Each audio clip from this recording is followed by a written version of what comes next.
Hello everyone, welcome to my class. आज हम नया चैप्टर स्टार्ट कर रहे हैं, फेज इक्विलिब्रियम, प्रावस्था साम्यावस्था। That portion of the universe which is under study and is separated by remaining portion of the universe by imaginary और real boundary is known as system. System की इस परिभाषा को हमने थर्मोडायनेमिक्स जब यूनिट स्टार्ट किए थे उस वक्त में हमने पढ़ा था कि निकाय हम किसको कह रहे हैं। तो विश्व का वह हिस्सा जिसका कि हम अध्ययन कर रहे हैं और वह रिमेनिंग हिस्से से, विश्व के रिमेनिंग पोर्शंस से काल्पनिक या रियल वास्तविक बाउंड्री के द्वारा सेपरेट की गई है, तो उस हिस्से को हम निकाय कहते हैं। ठीक है। यदि किसी सिस्टम में, if in a system there is only one phase, यदि किसी सिस्टम में सिर्फ एक प्रावस्था है तो उसको हम होमोजीनियस सिस्टम कहते हैं, समान निकाय कहते हैं।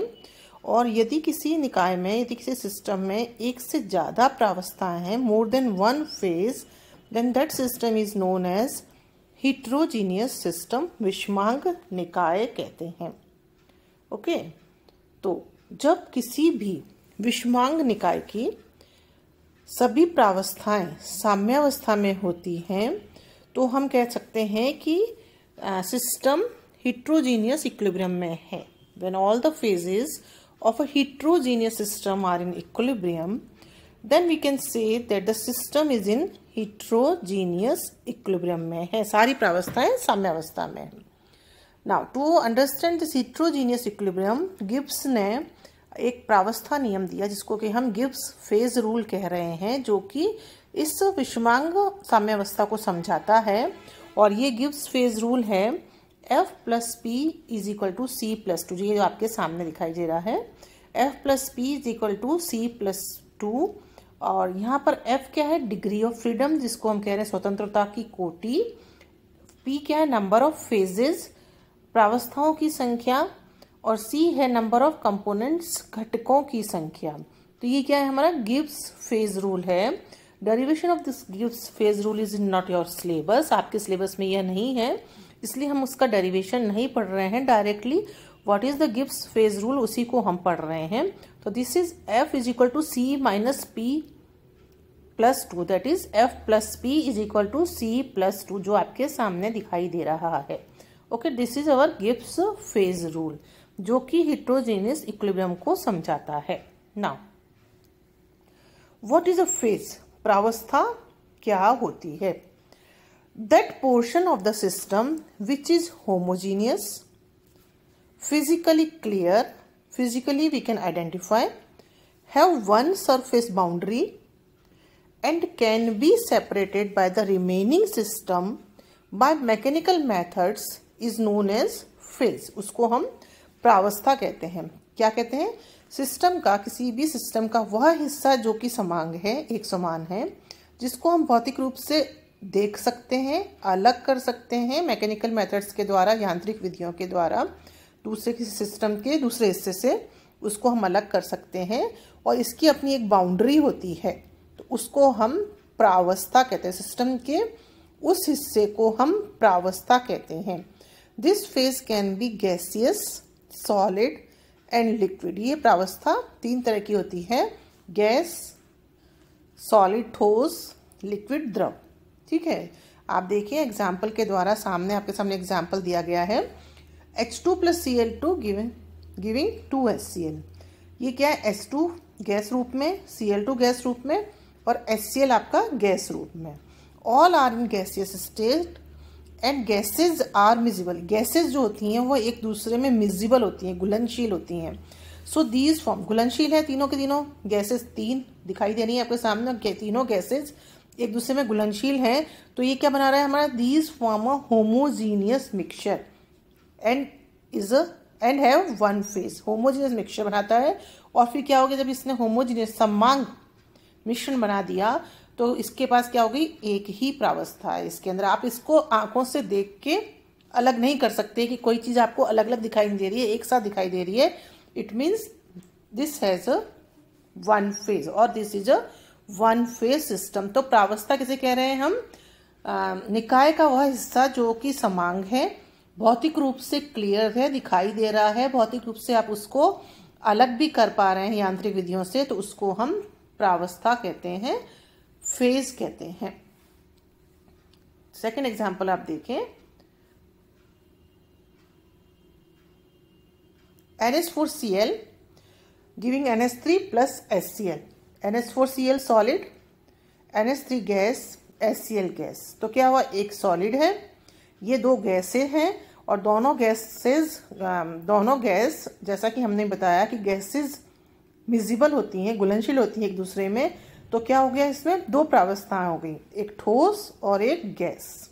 ठीक है, इस तरीके से आप देखें आइस एंड वाटर, सॉरी ये सामने दिया हुआ आपको इक्विलिब्रियम साम्यावस्था, आइस पानी के साथ में, वाटर के साथ में, वाटर वेपर के साथ में, तीनों एक दूसरे के साथ में साम्यावस्था में है। आइस क्या है, ठोस, वाटर क्या है, लिक्विड, वाटर वेपर क्या है, वेपर गैसीय अवस्था। तो क्या हो गया, बर्फ सॉलिड हो गई हमारी, पानी लिक्विड हो गया हमारा, और पानी की जो वाष्प है वह गैस हो गई। तो तीनों हमारी क्या हो गई है, अलग अलग प्रावस्थाएं हो गई। तो ये क्या हो गई हमारी this is a three phase system. Okay, this is a three phase system. In liquids phases depend upon their solubility. जो हमारे द्रव होते हैं उसमें वो द्रव एक दूसरे में कितने घुलनशील हैं उस पर प्रावस्था निर्भर करती है। For example H2O and alcohol, पानी और एल्कोहल एक दूसरे में घुलनशील है। तो घुलनशील है इट मीन्स जैसे पानी और इथेनॉल को पानी और अल्कोहल को हमने मिलाया तो हम उसमें सेपरेट नहीं कर पाएंगे कि अल्कोहल किधर है पानी किधर है आंखों से देखकर। तो this is soluble in each other, so this forms one phase. तो ये क्या हो जाएगा हमारा वन फेज सिस्टम। इस तरीके से पानी एंड क्लोरोफॉर्म और पानी को यदि हम मिलाएं तो एक दूसरे में घुलते नहीं है, पानी की लेयर अलग दिखेगी, क्लोरोफॉर्म की लेयर हमें अलग दिखेगी। तो ये हमारा क्या हो गया, पानी और क्लोरोफॉर्म टू फेज सिस्टम हो गया।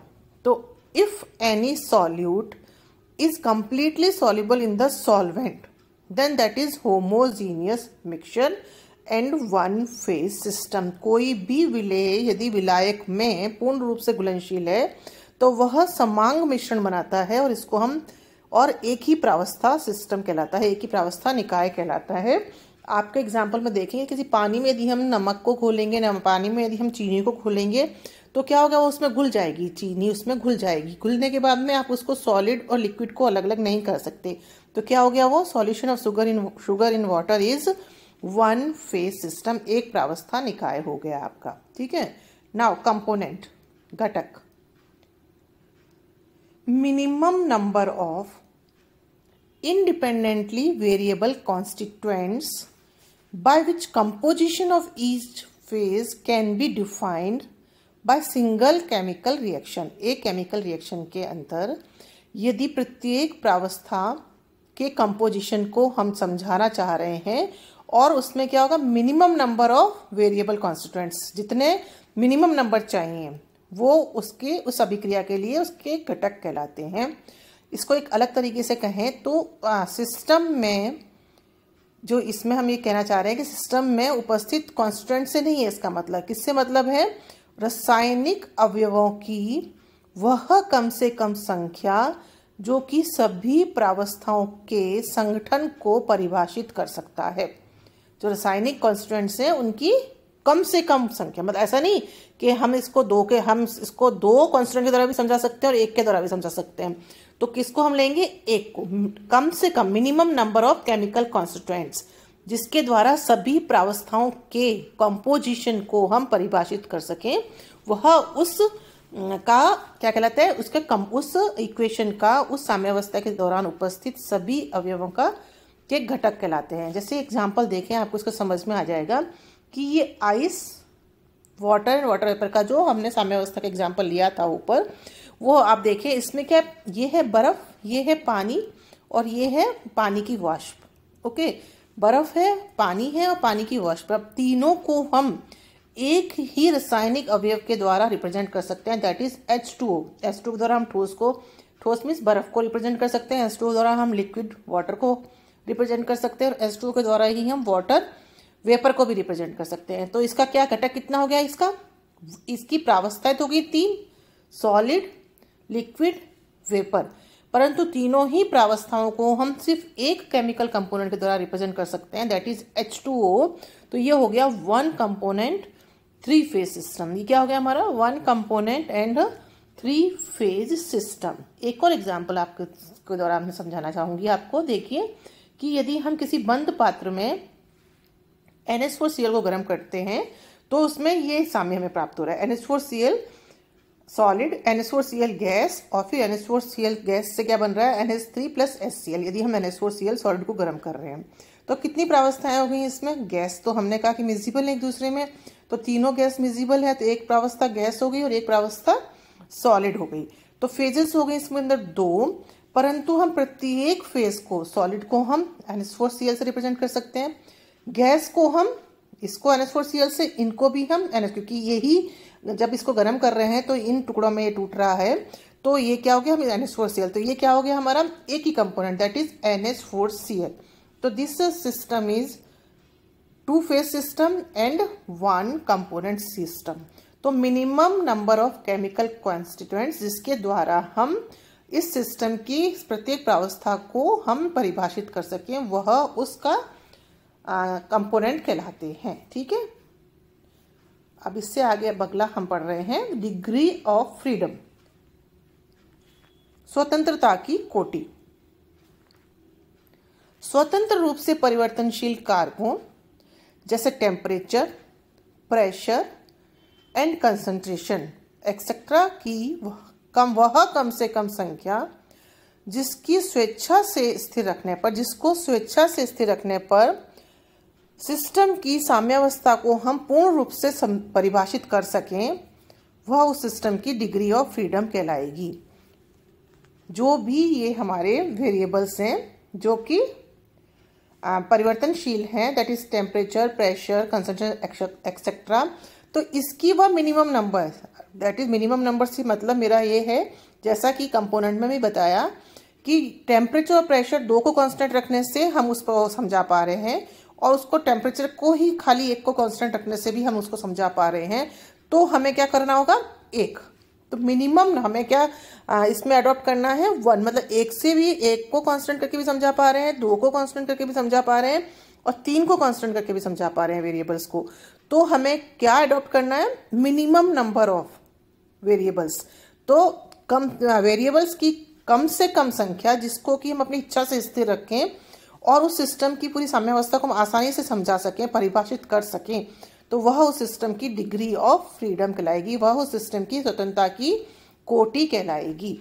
एग्जाम्पल के रूप में आप देखें, फॉर एग्जाम्पल कोई भी सिस्टम जिसमें एक हाइड्रोजन गैस है, कोई एक सिस्टम है जिसमें हाइड्रोजन गैस है, इसको हम परिभाषित करना चाहेंगे पूर्ण रूप से, और यदि हम तापमान और प्रेशर को स्थिर कर दें, यदि जिस सिस्टम में हाइड्रोजन गैस है उसके तापमान को स्थिर कर दें और प्रेशर को स्थिर कर दें, तो this system will be completely defined. इसको हम बहुत ही अच्छी तरह से परिभाषित कर सकते हैं, क्योंकि डेफिनेट टेम्परेचर एंड प्रेशर पर उस हाइड्रोजन गैस जिसमें है सिस्टम में, उसमें हमेशा कंसंट्रेशन ऑलवेज डेफिनेट ही होगी। यदि किसी सिस्टम के टेम्परेचर और प्रेशर को हम डेफिनेट कर दें, मतलब निश्चित कर दें, तो उस सिस्टम की कंसंट्रेशन हमेशा निश्चित ही होगी। तो इसकी डिग्री ऑफ फ्रीडम कितनी होगी? हमने कितने वेरिएबल्स को कांस्टेंट किया? दो वेरिएबल्स को, that is temperature and pressure को। तो इस सिस्टम की डिग्री ऑफ फ्रीडम हो गई दो। इसको हम गिब्स फेज रूल के साथ इसके तरह से निकाले कि रूल्स के द्वारा निकाले, that is F + P = C+2। तो एक सिस्टम जिसमें हाइड्रोजन गैस है ओनली, ठीक है, तो गैस इज वन, प्रावस्था इज वन, तो P हो गया वन कंपोनेंट, चूंकि हाइड्रोजन गैस है तो कंपोनेंट हो गया वन कंपोनेंट सिर्फ हाइड्रोजन के द्वारा। तो ये क्या हो गया? इसका F = 2। तो गिब्स फेज रूल के द्वारा भी यह बाईवेरिएंट सिस्टम आया, मतलब दो डिग्री ऑफ फ्रीडम आई, और जो हमने परिभाषा से बताया वह भी हमारी डिग्री ऑफ फ्रीडम उसकी भी दो आई। ठीक है, सेकेंड एक और एग्जाम्पल के द्वारा समझिए कि water in a closed vessel, किसी भी बंद पात्र में यदि पानी है और यदि पानी अपने वाष्प के साथ में कांटेक्ट में है, ये देखिए water in contact with its vapours, पानी लिक्विड है एक प्रावस्था, वाटर वेपर गैस है दूसरी प्रावस्था। तो ये क्या होगी? हमारी दो प्रावस्था सिस्टम हो गया, और वाटर दोनों ही में वाटर है तो इसको हम क्या कहते हैं, S2 के द्वारा रिप्रेजेंट कर सकते हैं। This is one component system. तो इसकी यदि हम गिब्स फेज रूल से डिग्री ऑफ फ्रीडम निकालें तो क्या आ रही है हमारी, ये देखिए, F is equal to C minus P plus 2, C is 1, P is 2 and plus 2, ये हो गया हमारा 1। मतलब डिग्री ऑफ फ्रीडम इस सिस्टम की 1 है। तो ये क्या इंडिकेट कर रहा है कि यदि हम इसके तापमान को डेफिनेट रखें, कोई निश्चित तापमान रखें इसका, तो आप देखेंगे कि हर निश्चित तापमान पर, किसी भी निश्चित तापमान पर इस सिस्टम का, जिसमें कि बंद पात्र में पानी अपने वेपर के साथ कांटेक्ट में है, तो किसी भी निश्चित तापमान पर उसका दाब निश्चित ही होगा। Means degree of freedom of this system is only 1, जो कि हम प्रैक्टिकली भी बता रहे हैं, परिभाषा से भी बता रहे हैं, और इस गिब्स फेज रूल के द्वारा भी हम इसको निकाल पा रहे हैं। So this system is monovariant system. That's all for today. Thank you so much.